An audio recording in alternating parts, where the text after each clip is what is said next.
If you look at the circumstances in which Raila was evacuated from Kenya, he didn't go to India willingly. I think he was almost, forced to go to India and to a particular institutions. Raila Odinga, and that somebody killed him. You've said this not once. You've said this several times. Why would you say this? Well, I say this with a heavy heart, and I must be sensitive to the feelings of the family. So I will not say as much as I think I should say. At an appropriate time, I'll try to talk about it a little louder. But I'm saying, if you look at the circumstances in which Raila was evacuated from Kenya, he didn't go to India willingly.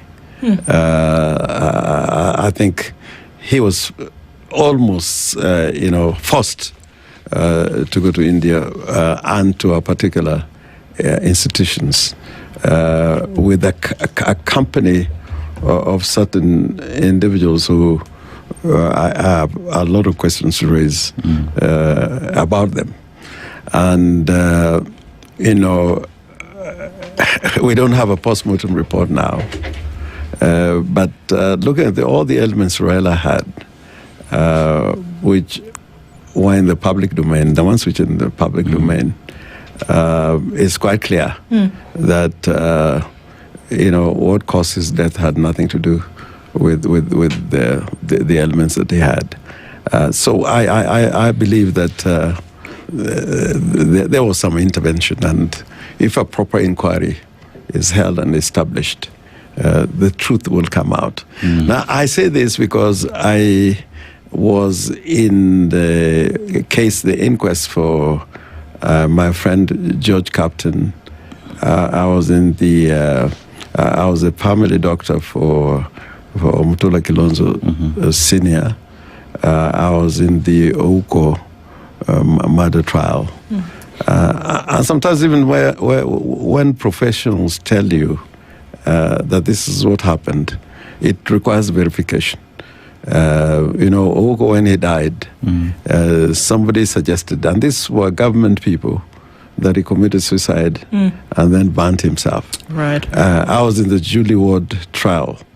Again, one of those murders that if one didn't go into verification of what actually happened, it had been dismissed to a situation where government was saying that she must have been killed by wild animals. So we are quite, the nation is being put to slumber to accept the death of Raila as natural. But I'm saying that we need to look into it. And the public has an interest. There's a public interest by virtue of his position and standing in Kenya. The parliament are occupied by ODM as a party. There are specific oversight committees, very critical, which by virtue of ODM being the main opposition party in parliament, is occupying, like the Public Accounts Committee, both in the Senate and in parliament. So how do you carry out audits and oversights effectively against a government which really have gone to bed with for all intents and purposes? But where did this begin? Where did this start? Because it seems to have been extremely overt after the death of Raila Odinga. But it seems as though the cracks may have been there before, because it didn't take very long for them to come out into the public glare, and there were, denials of anything until it was very clear that, there was something happening. Where did this all begin? There are people you tend to have in the party who find it hard to be in the opposition. And in fact, when Raila was alive, there were a lot of people in the party who wanted some form of engagement with the government. Just like in previous governments, including the Uhuru government, we had people in the party who wanted some engagements or even coalitions with the ruling party. And I can tell you without fear of contradictions that those who eventually became cabinet secretaries in the current government really did not go there out of a party resolution. The party did not sit down and say, we want a coalition with UDA. Even as we speak now, there's no coalition agreement between UDA and ODM. There is no instrument or even a directive coming from the leadership of the ODM party saying we are formally engaging the government of the day, the UDA government, and for that matter, we are sending these individuals to you. What happened? They ran and joined the UDA government behind the back of Raila Odinga. And Raila Odinga, in his wisdom, thought that if they went there without some party consent, it will diminish the party in certain areas like the coast. So it was not a party decision. It was purely a decision made by the 6 or so people who were in cabinet. But there's no coalition agreement between ODM and the UDA. Yeah, today we look at the leadership in the party, and one of the things they talk about is fact that they have decided to support the presidency, the re-election of President William Ruto in 2027. And one asks the question then, because we talk about Sifuna saying we go as per the last direction that were given by our party leader Raila Odinga, that we would get into politics because we'll get into presidency because we've always done that. Why is it that seems as if within ODM there are those who go as per what Raila Odinga stood for, and there are those who are looking the other way around? Is it for the benefit of the party or for self-preservation? No, it is not for the benefit of the party. It's for self-aggrandizement. It's for personal benefit. And the reason being that ODM is simply a bigger party than UDA as we speak now. It is a fact that many members of the of UDA from Central Kenya are there in name. They're there nominally, but they vacated that party a long time ago. Now, so if you count numbers of those who are loyal to UDA and are loyal to ODM, ODM is the larger party. And how, in any circumstances, ODM now can be the party that is supporting a candidate from another party, it defeats logic. But the truth is, as you said, Raila said quite openly in his last statement to a formal sitting of a parliamentary group that these utterances about 2 terms should stop, and that nobody was told that ODM was not going to have a candidate in 2027. I think that if ODM doesn't have a candidate in 2027, and the way we are going, it will end up being a very small regional party, and we must fight against that. So which one is it? I mean, if you're in the party and you are doing everything to violate the vision and the mission of the party, and you read the ODM constitution, the very first objective of the party is to form government, not join other parties to form government. That is a specific objective of the party. Then ODM has certain principles and objectives, including democracy and even governance, things like the Bill of Rights, that we should respect the Bill of Rights.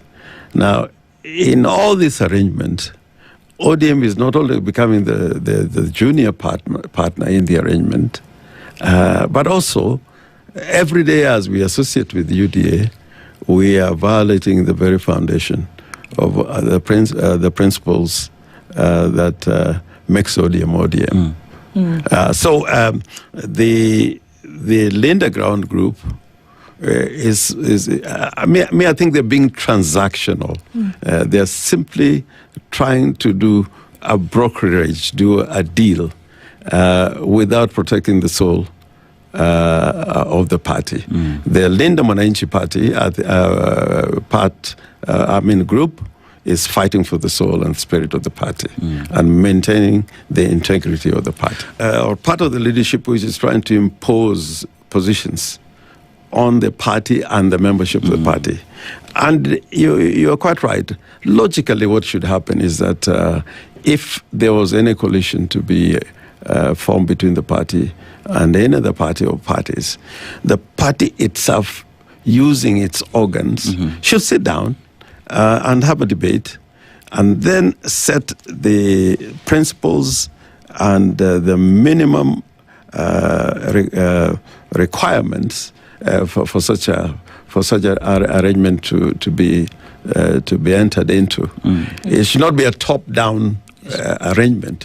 So now the membership is being told of decisions already made. For example, the Central Committee, we were told, sat and said they have given the opportunity to the party leader to start these negotiations. What we are looking for is not clear to the membership. And even to that leadership, what they want from that arrangement is not clear.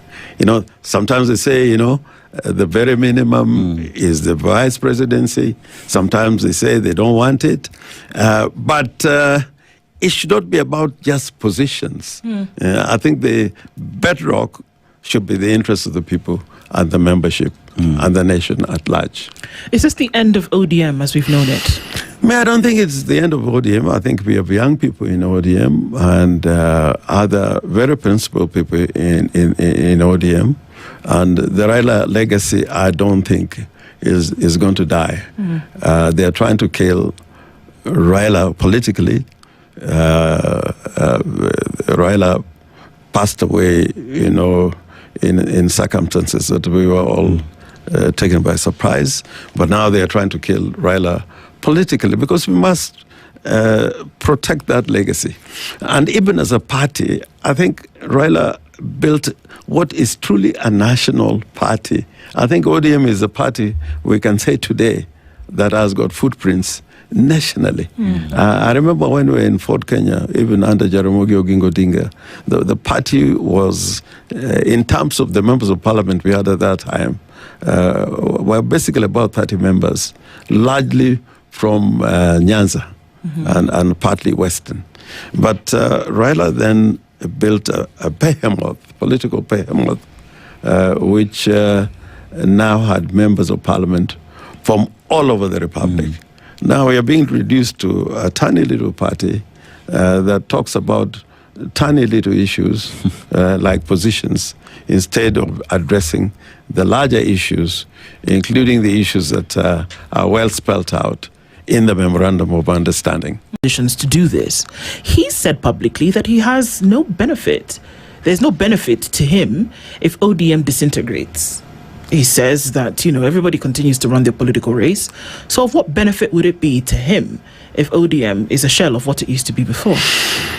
Well, if he says that, in the document that he signed, he committed himself to the integrity of political parties, not just ODM. He said that political parties, their character and identities must be protected. So if he says that, then there it is for ODM, that this is what the president is saying. He doesn't believe in political parties.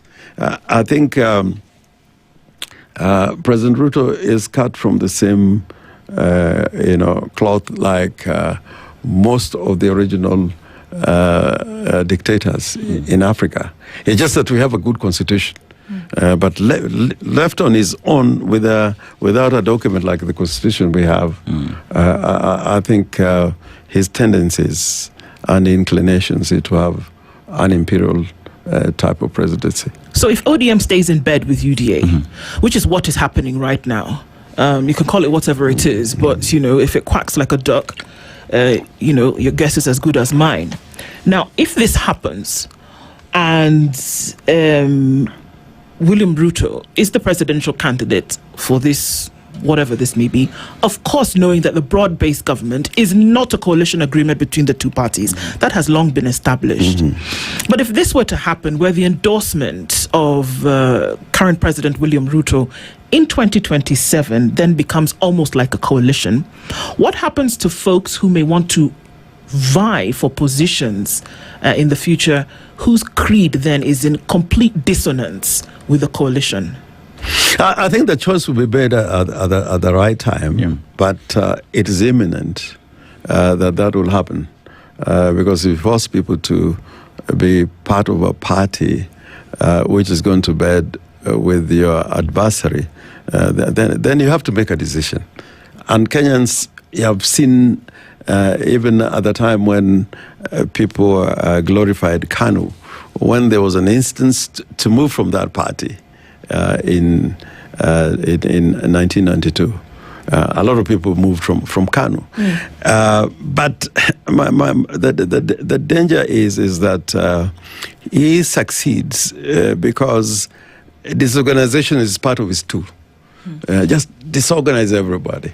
And then you succeed. But the safest thing that I can say to Kenyans about 2027 in ensuring that the status quo does not continue is that if you look at the numbers and the areas from which President Ruto relies on electoral votes, there's no pathway to victory.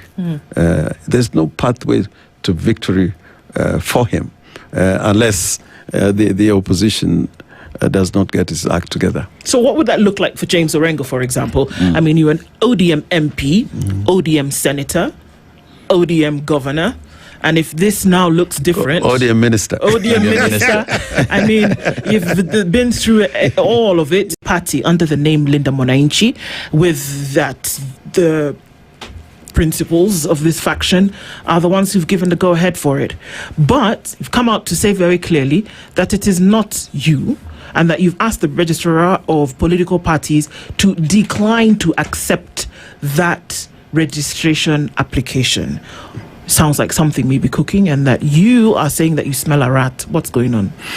Well, you know, this kind of things have happened in the past. When we have a popular political movement, somebody runs very fast to register a party in that name, and then you are put into a situation where you have to buy the party off that particular person.